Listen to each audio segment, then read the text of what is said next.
আসলে ভাই বর্তমান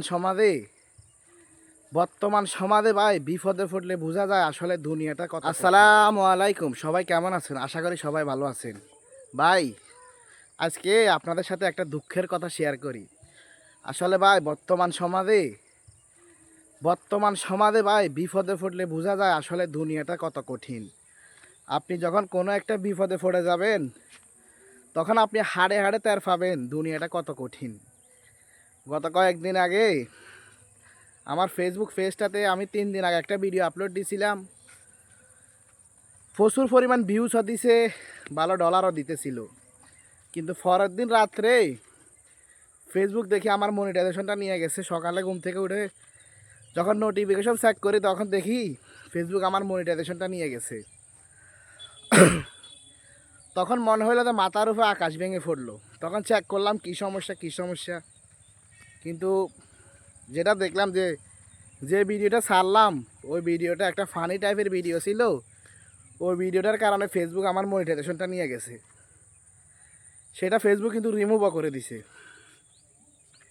তো পরে আমার সাথে যেটা ঘটলো ভাই, বিশ্বাস করেন আমি কয়েকজনের সাথে যোগাযোগ করছি ভাই। তাদের সাথে যোগাযোগ করার সময় মানে হেলো করার সাথে সাথে ভাইয়া আমার ফেজে এই সমস্যাটা হয়েছে, কী করণীয় ভাই, সাথে সাথে তারা আমার কাছে টাকা চায়। কেউ 5,000 চায়, কেউ 7,000 চায়, কেউ 10,000 চায়। মানে কোনো কথা নাই বার্তা নাই, মানে শুধু জিজ্ঞেস করছি কী করণীয় আছে। কিন্তু তারা শুরুতেই কেউ 5,000, 7,000, 10,000 টাকা চায় আমার কাছে। তখন বুঝলাম যে আসলে বিপদে পড়লে বোঝা যায় দুনিয়াটা কত কঠিন। তো এরপর অনেকের সাথে যোগাযোগ করলাম, যার সাথে যোগাযোগ করি সেই আমার কাছে টাকা চায়। মানে কাজ তো পরে করবে, আগে তাকে টাকা দিতে হবে।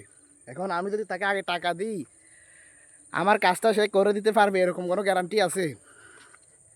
তারপর কি করলাম, ফেসবুকে যেখানে রিভিউ অপশন আছে ওইখানে তাদেরকে আমি রিভিউ পাঠাইলাম। এর মধ্যে আমার রিকমেন্ডেশনটাও ফেসবুক কিন্তু বন্ধ করে দিছে। এরপর আমি প্রথমে একটা রিপোর্ট পাঠালাম ফেসবুককে যে এভাবে আমি মজা করছিলাম, এখন আমার মনিটাইজেশনটা তোরা নিয়ে গেছিস। পরের দিন 10টার সময় দেখি একটা নোটিফিকেশন আসছে, ফেসবুক দেখি আমার মনিটাইজেশনটা ব্যাক দিচ্ছে ভাই। তখন নোটিফিকেশন দেখার পর তো পরানটা ভাই একেবারে ঠান্ডা হয়ে গেছে।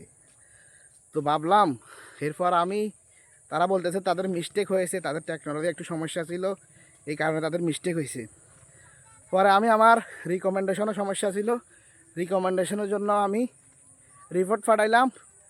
2 ঘন্টার মধ্যে তারা আমার রিকমেন্ডেশনটাও ঠিক করে দিছে। তো এই কারণে বললাম ভাই, যারা বিপদে পড়েন বা কোনো সমস্যায় পড়েন চেষ্টা করবেন নিজের সমস্যাটা নিজে সমাধান করার জন্য। আপনি যদি একবার আপনার সমস্যাটা সমাধান করে ফেলতে পারেন আপনাকে আর কারো কাছে যেতে হবে না। এই ফেসবুক প্ল্যাটফর্মে কেউ চায় না কেউ পরে উঠুক। আপনি একটু সফলতার মুখ দেখবেন সবাই চাইবে আপনাকে নিচে নামাতে। তো ভাই এটা আর কি। তো যেটা বুঝলাম বর্তমানে বিপদে না পড়লে মানুষ চেনা যায় না। আমি সামান্য একটু বিপদে পড়ছি, তো বুঝতে পারলাম যে দুনিয়াটা কত কঠিন। তো এই কষ্টের কথাগুলো আপনাদের সাথে শেয়ার করলাম। তো সবাই ভালো থাকবেন, সুস্থ থাকবেন। আল্লাহ হাফেজ।